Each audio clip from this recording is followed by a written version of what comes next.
नमस्कार। मैं रत्नेश प्रजापति विज्ञान विषय की ऑनलाइन कक्षा में आप सभी का हार्दिक स्वागत करता हूं।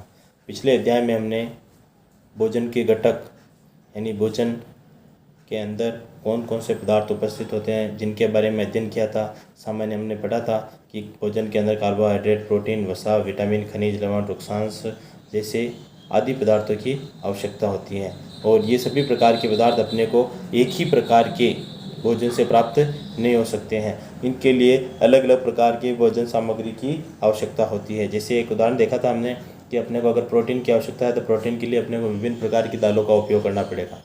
इसके अलावा हमने ये भी पढ़ा था कि किस पदार्थ के अंदर कौन कौन से पोषक तत्व उपस्थित है, तो उसकी जाँच आज हम करेंगे। इसके लिए हमें कुछ विलयनों की आवश्यकता होगी, आयोडीन, कॉपर सल्फेट तथा कास्टिक सोडा। अब इन विलयनों के माध्यम से हम सर्वप्रथम कार्बोहाइड्रेट की जांच करके देखते हैं कि पदार्थ के अंदर कार्बोहाइड्रेट उपस्थित होता है नहीं। तो खाद्य पदार्थ की जांच करेंगे कि किस खाद्य पदार्थ में कार्बोहाइड्रेट उपस्थित होता है। कार्बोहाइड्रेट कई प्रकार के होते हैं। हमारे भोजन में पाए जाने वाले मुख्य कार्बोहाइड्रेट मंड तथा स्टार्च के रूप में होते हैं।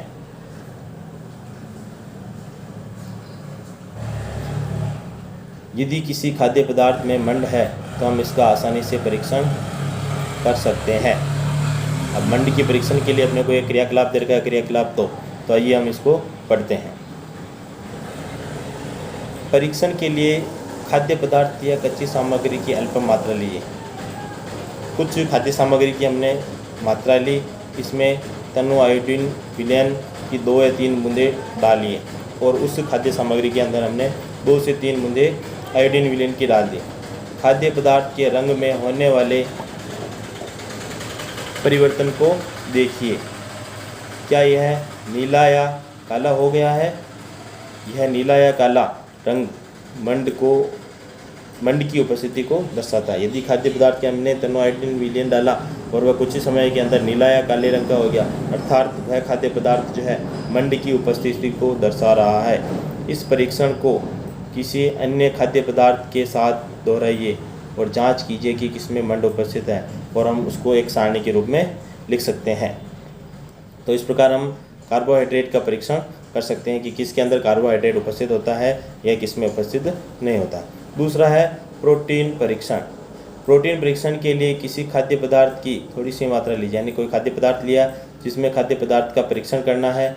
यदि वह ठोस है तो पहले उसका पेस्ट अथवा चूर्ण बनाने की आवश्यकता होगी, यानी जो खाद्य सामग्री हमने ली अगर वह ठोस है तो उसको बारीक टुकड़ों के रूप में बदल देंगे या उसको पेस्ट के रूप में बदल देंगे। पदार्थ की थोड़ी मात्रा को पीसकर या मसलकर उसके चूर्ण का एक साफ परख नली में डाल दें और जो पदार्थ अपन ने लिया है उसको पीसकर या उसका जो चूर्ण है उसको हम एक परख नली के अंदर डाल देते हैं और 10 बूंद जल डालकर उसे अच्छी तरह से हिलाएं। अब ड्रॉपर की सहायता से परख नली में 2 बूंद कॉपर सल्फेट का विलयन तथा 10 बूंद कास्टिक सोडा विलयन मिलाइए। अब हमने क्या किया, जिसके अंदर अपने को प्रोटीन की जांच करनी है तो उस परख नली के अंदर सबसे पहले हमने पानी मिला दिया और उसको अच्छी तरह से हिलाया। अब उसके अंदर ड्रॉपर की सहायता से हम क्या करेंगे, 2 बूंद कॉपर सल्फेट CuSO4 की और 10 बूंद कास्टिक सोडा NaOH, जिसे हम कपड़े धोने का सोडा भी कहते हैं, उसकी हम उसके अंदर बूंदें डाल देंगे और उसको अच्छी तरह से हिलाकर कुछ मिनट के लिए परख नली को रख दीजिए। अब हमने उसको अच्छी तरह से हिलाया और कुछ समय के लिए उसको रख दिया। आपने क्या देखा, क्या परख नली का पदार्थ बैंगनी रंग का हो गया है? बैंगनी रंग खाद्य पदार्थ में उपस्थित प्रोटीन की उपस्थिति को दर्शाता है। यानी जो खाद्य पदार्थ हमने लिया था, अगर हमने उसके अंदर आयोडीन और कास्टिक सोडा विलयन डालने के बाद हिलाकर रख दिया और कुछ ही समय में उसका रंग परिवर्तित हो गया, यानी बैंगनी रंग का हो गया, अर्थात उसके अंदर जो है प्रोटीन पदार्थ उपस्थित है। आप इस परीक्षण को किसी दूसरे खाद्य पदार्थ के साथ भी दोहरा सकते हैं। और तीसरा आता है अपने वसा का परीक्षण। खाद्य पदार्थ की अल्प मात्रा लीजिए, इसमें एक कागज के टुकड़े को लपेटकर काटिए। ध्यान रखें कागज फट न जाए। अब कागज को सीधा कीजिए और ध्यानपूर्वक देखिए, क्या इस पर तेल के धब्बे हैं? कागज को किसी प्रकाश के सामने लाएं। क्या आपको इस धब्बे से होकर आने वाला धुंधला प्रकाश दिखाई देता है? तो वसा के परीक्षण के लिए सामान्य हम सीधा सा कि कोई भी खाद्य सामग्री है, अगर उसके अंदर चिकनाहट है तो उस खाद्य सामग्री को हम क्या करेंगे, कागज़ के चारों लपेट लेंगे। तो कुछ ही समय बाद हम देखेंगे उसके कागज़ के ऊपर चिकनाहट यानी तेलीय त्वचा या तेलीय पदार्थ उसके ऊपर जमा हो गया है।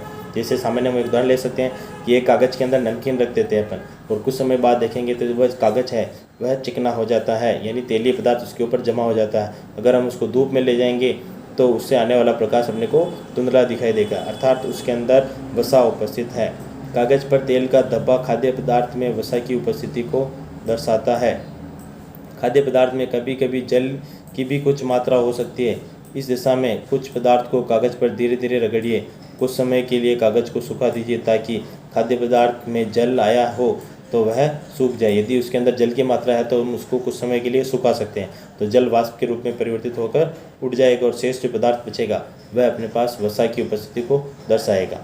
इसके बाद यदि कागज़ पर तेल का कोई धब्बा न रहे तो यह पता चलता है कि खाद्य पदार्थ में वसा उपस्थित नहीं है। यदि उसके अंदर तेल जमा रहता है तो वह वसा की उपस्थिति को दर्शाता है, और तेल अगर उसके अंदर जमा नहीं है, उसकी सतह के ऊपर तेलीय त्वचा नहीं बनी है, तो वह वसा परीक्षण को नहीं दर्शाएगा, अर्थात उसके अंदर वसा उपस्थित नहीं है। ये परीक्षण क्या दर्शाते हैं? क्या वसा, प्रोटीन तथा मंड उन सभी खाद्य पदार्थों में उपस्थित है जिनका आपने परीक्षण किया? क्या एक खाद्य पदार्थ में एक से अधिक पोषक तत्व उपस्थित होते हैं?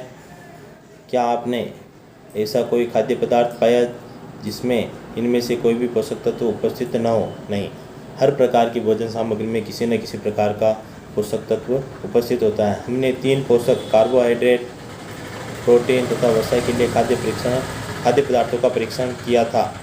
विटामिन तथा खनिज लवण जैसे अन्य पोषक भी हमारे विभिन्न खाद्य पदार्थों में उपस्थित रहते हैं। इन सभी पोषकों की हमें आवश्यकता क्यों होती है? यानी ये जो भी पोषक पदार्थ हम ग्रहण करते हैं इनकी हमें आवश्यकता क्यों होती है? तो विभिन्न प्रकार के पोषक की अपने शरीर को आवश्यकता क्यों होती है, इसके बारे में हम विस्तृत जानकारी अगले वीडियो में पढ़ेंगे। तब तक के लिए धन्यवाद।